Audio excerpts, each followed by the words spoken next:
우리는 이 나라가 얼마나 편리한지 잘 느끼지 못합니다. 너무 당연하게 누리고 있기 때문입니다. 교통이 편리한 것도 늦은 밤에도 끼니를 해결할 수 있는 것도 모두 그냥 일상입니다. 하지만 다른 나라에서 처음 이 땅을 밟는 외국인에게 한국은 전혀 다른 의미의 나라입니다. 도착하자마자 끊기지 않고 이어지는 교통과 서비스, 어디를 가든 설명이 없어도 이해되는 시스템. 그래서 외국인들은 한국에 오면 놀랍니다. 오늘 이 영상은 한 명의 외국인이 한국을 여행하며 느낀 그 차이를 따라가는 기록입니다. 오늘 소개드릴 영상은 나스티아의 한국 방문기 영상입니다. 그녀는 특별한 혜택을 받은 인물도 아니고 한국을 홍보하러 온 사람도 아닙니다. 그저 평범한 여행자로 이 나라에 도착했고 우리가 매일 아무렇지 않게 지나치는 장면들 앞에서 연신 감탄했습니다. 이 영상에서 보여지는 건 과장된 연출이 아니라 외국인의 시선으로 다시 본 대한민국의 일상입니다. 왜 한국에 오면 다들 편하다고 말하는지, 왜 다시 오고 싶다고 이야기하는지, 그리고 왜 이 나라의 시스템과 문화가 세계에서 주목받고 있는지. 지금부터 외국인의 하루를 통해 우리가 살고 있는 이 나라가 어떤 곳인지 알아보겠습니다. 외국인이 한국에 도착하는 순간 가장 먼저 느끼는 감정은 설렘이 아니라 긴장입니다. 한국은 좋다는 이야기도 많지만 동시에 까다롭다는 소문도 따라다니는 나라기 때문입니다. 입국 심사가 엄격하다, 질문이 많다, 준비를 안 하면 바로 돌아간다는 말들. 그래서 처음 한국을 찾은 여행자들은 대부분 비슷한 표정을 짓습니다. 혹시 문제가 생기진 않을까, 괜히 불려가진 않을까? 나스티아 역시 그랬습니다. 전자여행 허가서, 왕복항공권, 숙소 예약 내역, 여행 일정까지 하나하나 준비하며 혹시 모를 상황에 대비했습니다. 하지만 인천공항에 도착해 실제로 마주한 장면은 그동안 들었던 이야기와 전혀 달랐습니다. 복잡하지도 않았고 불필요한 질문도 없었으며 절차는 조용하고 빠르게 진행됐습니다. 말 한마디 없이 끝난 입국 심사. 이 짧은 경험은 외국인들에게 강한 인상을 남깁니다. 한국은 막연히 까다로운 나라가 아니라 시스템이 정리된 나라라는 인식입니다. 준비된 사람에게는 불필요한 장벽을 만들지 않는 곳. 이 편리함은 여행의 시작을 완전히 다르게 만듭니다. 공항을 나와 짐을 찾고 나서 이어진 장면은 또 한 번 외국인의 예상을 벗어납니다. 숙소에서 제공한 공항 픽업 차량. 무료라는 말만 들었을 뿐 그 수준까지는 기대하지 않았습니다. 조용하고 정돈된 차량, 매끄러운 이동, 그리고 창밖으로 스쳐 지나가는 서울의 풍경. 이때부터 나스티아의 표정이 바뀌기 시작합니다. 짐을 풀고 나서 향한 곳은 홍대. 외국인들에게 홍대는 단순한 번화가가 아닙니다. K컬처가 거리로 흘러나오는 장소입니다.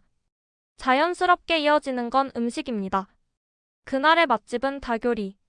한국인에게는 익숙한 닭쌈 정식이지만 외국인에게는 완전히 새로운 식사 방식입니다. 고기를 쌈에 싸서 먹는 문화, 각자 취향대로 조합하는 방식. 단순히 맛있다는 반응이 아니라 이렇게 먹어도 되는 거냐는 신기함. 한국 음식의 강점은 메뉴가 아니라 방식에 있습니다. 한 접시에 모든 걸 담아내는 것이 아니라 여러 재료를 놓고 스스로 완성하게 만드는 구조. 그래서 외국인들은 한국 음식을 먹으며 체험한다고 느낍니다. 식사를 마치고 숙소로 돌아가는 길, 택시가 아니라 버스를 탑니다.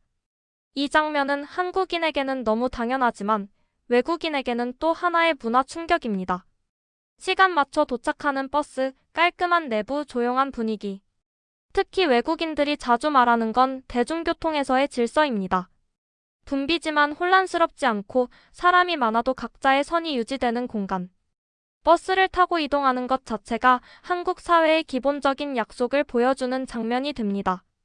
숙소 근처에 도착하자 자연스럽게 들르는 곳은 편의점입니다. 늦은 시간이든 이른 시간이든 언제나 열려있고 선택지는 넘칩니다. 아침 식사를 위해 고른 음식들은 구운 계란, 소세지, 참치김밥, 커피 우유, 딸기 우유. 한국 사람에게는 너무 익숙해서 설명조차 필요 없는 조합이지만 외국인에게는 하나하나가 콘텐츠입니다. 계란이 왜 이렇게 쫀득한지, 우유 종류가 왜 이렇게 많은지, 김밥이 왜 이렇게 간단하면서도 완성도가 높은지. 한국 편의점 음식이 세계적으로 회자되는 이유는 맛 때문이 아닙니다. 언제 누구나 실패하지 않는 선택을 할 수 있다는 신뢰 때문입니다. 길거리에서 만난 붕어빵. 현금 몇천 원이면 즐길 수 있는 따뜻한 경험. 외국인들은 이런 장면에서 한국을 정이 있는 나라라고 표현합니다. 화려하지 않아도 기억에 남는 순간이 있기 때문입니다. 다음으로 등장하는 건 와우패스 카드. 환전, 결제, 교통까지 한 번에 해결되는 시스템. 이 카드 하나로 식당, 카페, 대중교통을 모두 이용하는 모습은 한국이 얼마나 관광객의 동선을 고민했는지를 보여줍니다. 그 다음 자연스럽게 이어지는 곳은 외국인의 여행에서 빠질 수 없는 장소 올리브영입니다. 가격, 품질, 브랜드, 접근성. 특히 외국인들이 놀라는 건 직원의 개입이 과하지 않다는 점입니다. 추천은 하되 강요하지 않고 설명은 하되 부담을 주지 않는 방식. 쇼핑마저도 편안함을 기준으로 설계된 공간입니다. 그 다음 장면에서 웃음을 자아내는 건 버스킹. 나이가 지긋한 분이 아이돌 춤을 추는 장면. 외국인들은 이 장면에서 한국의 또 다른 얼굴을 봅니다. 나이나 세대에 갇히지 않는 문화, 즐거움을 부끄러워하지 않는 분위기. 한국의 활력은 젊음에서만 나오지 않는다는 걸 보여주는 순간입니다. 다이소에 들어가자 반응은 더 명확해집니다. 가격표를 보고 믿기지 않는다는 표정. 이 가격에 이 품질이 가능한 이유를 묻습니다. 한국의 생활용품 문화는 싼데 쓸만한 수준을 넘어서 있습니다. 싸지만 정리되어 있고 디자인을 포기하지 않습니다. 이어서 방문한 곳은 아이돌 팝업 스토어. 우연히 들른 공간에서 실제 아이돌을 마주치는 경험. 일정 기간만 운영되는 공간이지만 전시 수준은 하나의 전시장에 가깝습니다.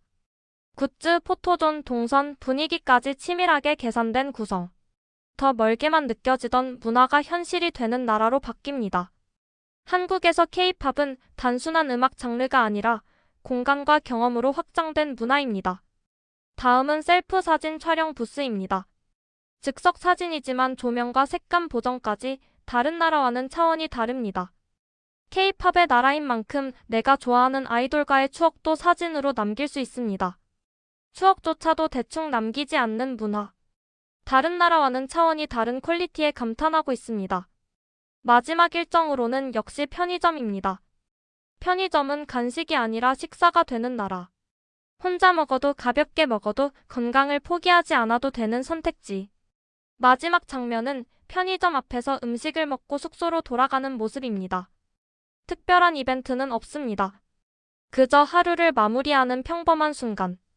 하지만 이 평범함이 외국인에게는 가장 인상적인 장면으로 남습니다. 한국은 큰 것을 보여주지 않아도 작은 장면들만으로 충분히 강한 인상을 남기는 나라입니다. 그래서 외국인들은 여행을 마치고 이렇게 말합니다. 한국은 생각보다 편했고 예상보다 친절했고 무엇보다 살고 있는 사람들이 왜 이 나라를 자랑스러워하는지 알 것 같다고. 우리가 매일 아무렇지 않게 누리는 이 일상은 누군가에게는 부러움의 대상이 됩니다. 그리고 그 사실을 가장 잘 증명하는 건 바로 이런 외국인의 시선입니다. 끝까지 시청해주셔서 감사합니다.